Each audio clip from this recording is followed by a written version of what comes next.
नमस्कार, आप देख रहे हैं एनडीटीवी इंडिया। आपके साथ मैं हूं गीता जोशी और शुरुआत झारखंड की राजनीति से जुड़ी हुई। झारखंड के पूर्व मुख्यमंत्री और जेएमएम नेता चंपई सोरेन अब बीजेपी का दामन थामने जा रहे हैं।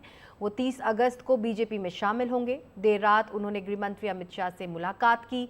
इस दौरान झारखंड बीजेपी के प्रभारी हिमंता बिस्वा शर्मा भी मौजूद थे। चंपई सोरेन मुख्यमंत्री पद से हटाए जाने के बाद से हेमंत सोरेन से नाराज चल रहे थे। तो इस वक्त की बड़ी खबर, आखिरकार कई बैठकों के बाद, दिल्ली दौरों के बाद झारखंड के पूर्व मुख्यमंत्री और जेएमएम नेता चंपई सोरेन बीजेपी का दामन थामने जा रहे हैं और वो 30 अगस्त को बीजेपी में शामिल होंगे। देर रात उन्होंने गृह मंत्री अमित शाह से मुलाकात की है। इस दौरान झारखंड बीजेपी के प्रभारी हिमंता बिस्वा शर्मा भी मौजूद रहे। चंपई सोरेन मुख्यमंत्री पद से हटाए जाने के बाद से हेमंत सोरेन से नाराज चल रहे थे। आपको बता दें, हिमंता बिस्वा शर्मा ने सोशल मीडिया पर इसकी जानकारी भी दी है। तो आपको बता दें, इस वक्त की बड़ी खबर झारखंड की राजनीति से जुड़ी हुई। झारखंड में जल्द ही चुनाव होने वाले हैं और इस बीच झारखंड के पूर्व मुख्यमंत्री और जेएमएम नेता चंपई सोरेन अब बीजेपी का दामन थामने जा रहे थे। ये कयास काफ़ी लंबे समय से लगाए जा रहे थे। लगातार वो दिल्ली भी आ रहे थे और अब 30 अगस्त को वो बीजेपी में शामिल होंगे। उन्होंने देर रात गृह मंत्री अमित शाह से मुलाकात भी की है और इस दौरान झारखंड बीजेपी के प्रभारी हिमंता बिस्वा शर्मा भी मौजूद थे। आपको बता दें, चंपई सोरेन मुख्यमंत्री पद से हटाए जाने के बाद से हेमंत सोरेन से नाराज चल रहे थे और इसकी जानकारी हिमंता बिस्वा शर्मा ने सोशल मीडिया के जरिए भी दी है। और इस पर ज्यादा जानकारी के लिए हमारे साथ हमारे सहयोगी प्रशांत जुड़ गए हैं। प्रशांत, कहना गलत नहीं होगा, आखिरकार दिल्ली दौरा सफल रहा, चंपई सोरेन की भाजपा में एंट्री हो ही गई। अब हिमंता बिस्वा शर्मा ने भी आधिकारिक तौर पर सोशल मीडिया पर बयान जारी कर दिया है। जी बिल्कुल, देखिए ये दौरा सफल ही नहीं रहा।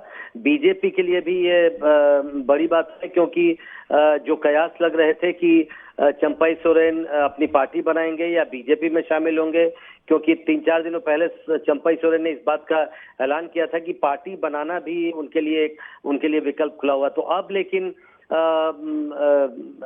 चंपई सोरेन 30 तारीख को बीजेपी में शामिल होने जा रहे हैं और इस बात का ऐलान खुद हेमंता बिस्वा शर्मा, जो झारखंड में बीजेपी के सह चुनाव प्रभारी हैं, उन्होंने किया है। और ये सब आज नाटकीय घटनाक्रम एक तरह से हम कह सकते हैं हुआ, जब अचानक आज सुबह चंपई सोरेन दिल्ली पहुंचे और शाम को उनकी मुलाकात हिमंता बिस्वा शर्मा से पहले हुई और उसके बाद हिमंता बिस्वा शर्मा से मुलाकात के बाद और एक बैठक हुई। उसके बाद हेमंता बिस्वा शर्मा खुद चंपई सोरेन को लेकर अमित शाह के पास गए और अमित शाह के साथ बैठक हुई और उसमें यह फैसला हुआ कि 30 अगस्त को रांची में चंपई सोरेन बीजेपी का दामन थामेंगे। अब कयास ये लग रहे हैं कि संभवतः 30 अगस्त को बीजेपी का जो केंद्रीय नेतृत्व है, उनके वहां से कुछ बड़े नेता उस दिन संभवतः रांची जा सकते हैं और चंपई सोरेन को औपचारिक तौर पर बीजेपी में शामिल करवाएंगे, क्योंकि चंपई सोरेन को बीजेपी में लेकर, पार्टी में लेकर बीजेपी इसे अपनी एक बड़ी उपलब्धि बता रही है, क्योंकि एक बड़े आदिवासी नेता है चंपई सोरेन। खासकर जो दक्षिण झारखंड का इलाका है, कोल्हान डिवीजन का इलाका है, वहां पे बड़े नेता माने जाते हैं। उनको वहां पर चंपई टाइगर, कोल्हान टाइगर कहा जाता है।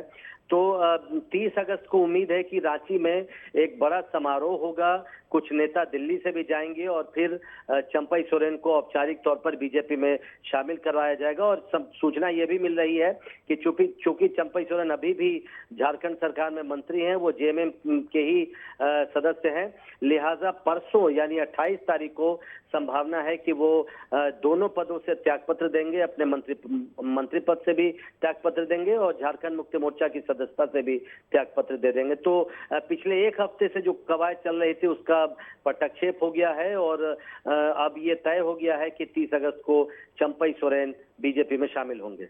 प्रशांत, आप हमारे साथ बने रहिए। इस वक्त की बड़ी खबर झारखंड से जुड़ी हुई, जो पूर्व मुख्यमंत्री जेएम नेता चंपई सोरेन बीजेपी का दामन थामने वाले हैं, वो 30 अगस्त को आधिकारिक तौर पर बीजेपी में शामिल होंगे।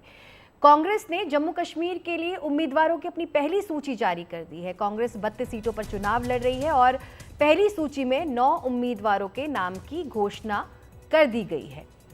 प्रशांत, दिन भर बैठक के दौर के बाद आखिरकार कांग्रेस ने अपनी पहली लिस्ट जारी की है। किन किन पर पार्टी ने भरोसा जताया है? जी देखिए, आपने देखा था कि 2-3 दिनों पहले राहुल गांधी और मल्लिकार्जुन खड़गे कश्मीर गए थे और वहां पर उनकी यात्रा के बाद ये इस बात की घोषणा की गई थी कि नेशनल कॉन्फ्रेंस के साथ कांग्रेस का गठबंधन हो गया है। लेकिन वो गठबंधन बीच में खटाई में पड़ता हुआ दिखा जब कुछ सीटों पर दोनों पार्टियों के बीच पेच फंस गया। लेकिन आज एक बार फिर कांग्रेस की ओर से के.सी. वेणुगोपाल और सलमान खुर्शीद श्रीनगर पहुंचे और वहां पर सीटों के बंटवारे का ऐलान किया गया। और आपको याद होगा कि 3-4 दिनों पहले ही कांग्रेस के केंद्रीय चुनाव समिति की बैठक हुई थी और उसी दिन इन सीटों पर फैसला कर लिया गया था। लेकिन चूंकि गठबंधन का ऐलान आज किया गया तो आज पहली सूची जारी की गई है। 9 सीटों पर कांग्रेस ने अपने उम्मीदवारों की पहली सूची जारी की है, जिनमें त्राल, देवसार, डोरू, अनंतनाग, इंदरवाल, भद्रवा, बानिहाल, इसमें से ज्यादातर सीटें वो है जो पहले चरण में जिन पर चुनाव होना है। और इन सीटों पर नॉमिनेशन यानी नामांकन की आखिरी तिथि आज ही है 27 तारीख है, लिहाजा इसे जारी किया गया है। 9 उम्मीदवारों के नाम का ऐलान किया गया है। जैसे जैसे अभी चुनाव आगे बढ़ेगा, 1-2 और केंद्रीय चुनाव समिति की बैठक होगी कांग्रेस की और फिर आगे की जो चरण है, चुनाव के जो चरण है, उनको उम्मीदवारों का ऐलान फिर धीरे धीरे किया जाएगा। लेकिन पहले सूची कांग्रेस की ओर से जारी कर दी गई है 9 उम्मीदवारों की। प्रशांत, इस पूरी जानकारी के लिए बहुत बहुत शुक्रिया। और आगे बढ़ते हैं। जम्मू कश्मीर में कांग्रेस और नेशनल कॉन्फ्रेंस के गठबंधन का औपचारिक ऐलान हो गया है। ये हमने आपको पहले ही बताया था। दोनों पार्टियों की सीट शेयरिंग भी तय हो गई है। नेशनल कॉन्फ्रेंस 51 सीटों पर और कांग्रेस 32 सीटों पर चुनाव लड़ेगी। एक सीट सीपीआईएम और पैंथर्स पार्टी को दी गई है। नेशनल कॉन्फ्रेंस के प्रमुख फारूक अब्दुल्ला ने कहा कि हम मुल्क के टुकड़े करने का इरादा रखने वाली ताकतों से लड़ेंगे। कांग्रेस नेता के.सी. वेणुगोपाल ने कहा कि बीजेपी जम्मू कश्मीर की आत्मा को मारना चाहती है, इसलिए हम लोग साथ में आए ताकि जम्मू कश्मीर की आत्मा को बचा सके। हम जम्मू कश्मीर में सरकार बनाकर यहाँ के लोगों की बेहतरी के लिए काम करेंगे। No issue. None whatsoever. Let me be categorical. At no point in time did the Congress party raise any objections to our manifesto. In the initial stages of the discussion at their local level, they had asked whether we would consider some sort of common minimum program. And we told them very clearly that common minimum program is always arrived at after you receive a verdict from the people, after you win an election. And therefore, obviously, we are fighting this election to win. If National Conference and Congress receives the support of the people, then we will form a common minimum program for governance for the next 5 years. But we did not discuss our manifesto with Congress, and nor have we asked Congress what they are going to include in their manifesto. The general idea is to protect the soul of the Kashmir. Because on one side BJP is trying to destroy the soul of Jammu and Kashmir. Our India Alliance main objective is to save the soul of the Kashmir, save Jammu and Kashmir. So that is why Congress and National Conference coming together to make a government in Jammu Kashmir which is totally friendly with Jammu Kashmir people, totally save the people of Jammu and Kashmir. That's why we done discussion in a cordial relations and we entered into a formula which our leaders will be shared. We will fight together, we will win Jammu and Kashmir, we will form the government in Jammu and Kashmir. आगे बढ़ते हैं और अगली खबर महाराष्ट्र से, जहां सिंधु दुर्ग से एक बड़ी खबर सामने आई। यहां शिवाजी महाराज की 35 फुट ऊंची मूर्ति ढह गई। प्रतिमा के ढहने से प्रशासन में हड़कंप मचा हुआ है। इस मूर्ति का अनावरण प्रधानमंत्री नरेंद्र मोदी ने किया था। स्थानीय अधिकारियों के मुताबिक ढहने का कारण पता लगाया जा रहा है। साथ ही उन्होंने कहा कि पिछले 2-3 दिन से भारी बारिश और आंधी चल रही थी।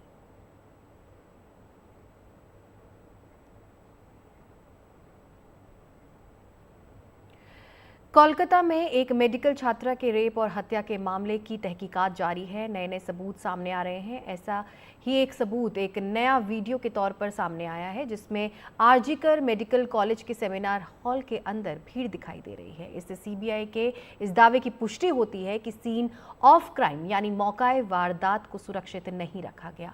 उधर सीबीआई का दावा है कि आरजीकर मेडिकल कॉलेज में भ्रष्टाचार के मामले में छापेमारी के बाद उनके हाथ पुख्ता सबूत लगे हैं। देखिए कोलकाता से हमारे सहयोगी मुकेश सिंह सेंगर की रिपोर्ट। एनडीटीवी इस वीडियो की पुष्टि नहीं करता। ये वीडियो 9 अगस्त की सुबह का बताया जा रहा है, जब मेडिकल छात्रा की हत्या के करीब 5 घंटे बाद पुलिस मौके पर पहुंची।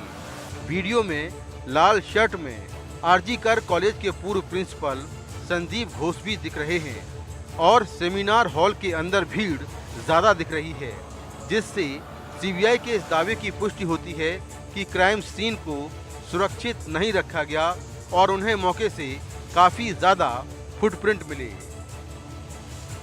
हमने किसी न्यूज़ चैनल और सोशल मीडिया में हमने देखा है कि कोई एक वीडियो वायरल हुआ है। उसमें ये देखा जा रहा है कि कुछ लोग आरजीकर के सेमिनार हॉल के अंदर खड़े हैं एंड ये बोला जा रहा है कि शायद इसके चलते जो प्लेस ऑफ अकरेंस है उसके साथ शायद कोई छेड़खानी हुई है। और ये भी शायद किसी चैनल में बोला गया है कि शायद कलकत्ता पुलिस ने उस जगह को कॉर्डन ऑफ नहीं किया था। तो मैं आपकी जानकारी के लिए बता दूं कि जो सेमिनार हॉल था वो 51 फीट बाई 32 फीट का है और उसके अंदर जहाँ पे बॉडी थी वहाँ से लेके 40 फीट तक पूरा पुलिस का कॉर्डन ऑफ किया गया था। उस कॉर्डन के अंदर फैमिली, इन्वेस्टिगेटिंग ऑफिसर, फॉरेंसिक और फोटोग्राफी वीडियोग्राफी जो कर रहे थे, उनके अलावा किसी भी व्यक्ति का प्रवेश वहाँ पे संभव हो ही नहीं सकता और ये हुआ भी नहीं है। जो 40 फीट है उसके बाहर का जो 11 फीट है उसमें काफी लोग बैठे थे। सीबीआई सूत्रों की माने तो जांच में इसीलिए परेशानी आ रही है क्योंकि क्राइम सीन को सुरक्षित नहीं रखा गया, जबकि कोलकाता पुलिस का दावा है कि मौके से उन्होंने 40 नमूने लिए।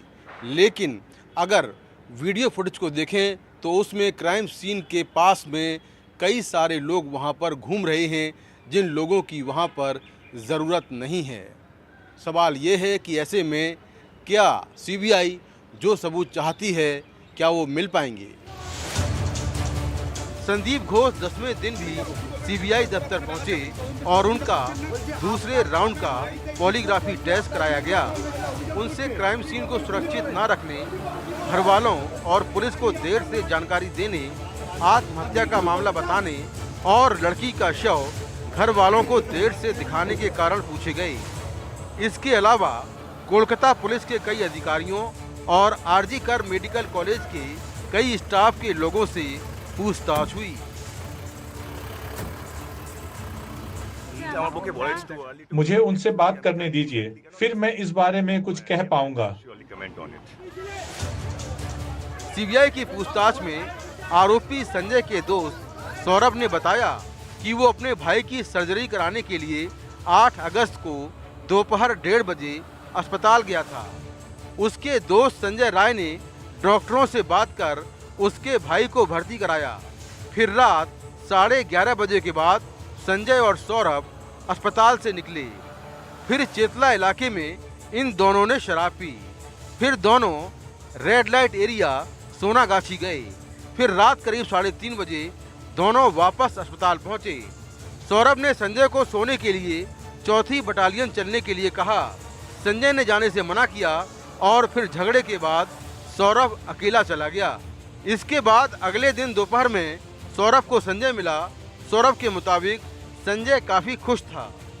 उधर आरजीकर मेडिकल कॉलेज में कथित भ्रष्टाचार के मामले में सीबीआई ने संदीप घोष और दूसरे लोगों के यहां छापेमारी में बड़ी मात्रा में दस्तावेज और डिजिटल सबूत बरामद किए। सीबीआई ने दावा किया कि इस मामले में काफी पुख्ता सबूत मिले हैं। प्रेस नोट मिलेगा आप लोगों को।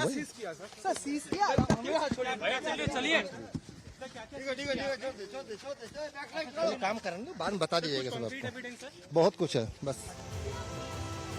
सीबीआई अब आरोपी संजय राय का नार्को और ब्रेन मैपिंग टेस्ट करवा सकती है। वहीं पॉलीग्राफ टेस्ट की जांच रिपोर्ट को एक्सपर्ट देख रहे हैं। अब तक की जांच में रेप और हत्या के मामले में एक ही आरोपी यानी कि संजय राय की भूमिका सामने आ रही है।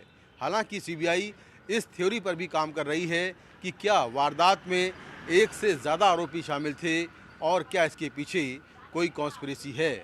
इसीलिए सीबीआई तमाम वैज्ञानिक टेस्ट और तकनीकी जांच का सहारा ले रही है। कोलकाता से कैमरा पर्सन जीडी शंकर के साथ मैं मुकेश सिंह सेंगर, एनडीटीवी इंडिया। प्रधानमंत्री नरेंद्र मोदी ने सोमवार रात अमेरिका के राष्ट्रपति जो बाइडेन से फोन पर बात की। इस दौरान पीएम मोदी ने अपनी यूक्रेन यात्रा के बारे में जानकारी दी।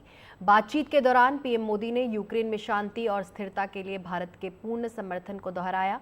दोनों नेताओं ने बांग्लादेश में कानून व्यवस्था की बहाली और अल्पसंख्यकों, खासतौर हिंदुओं की सुरक्षा सुनिश्चित करने पर जोर दिया।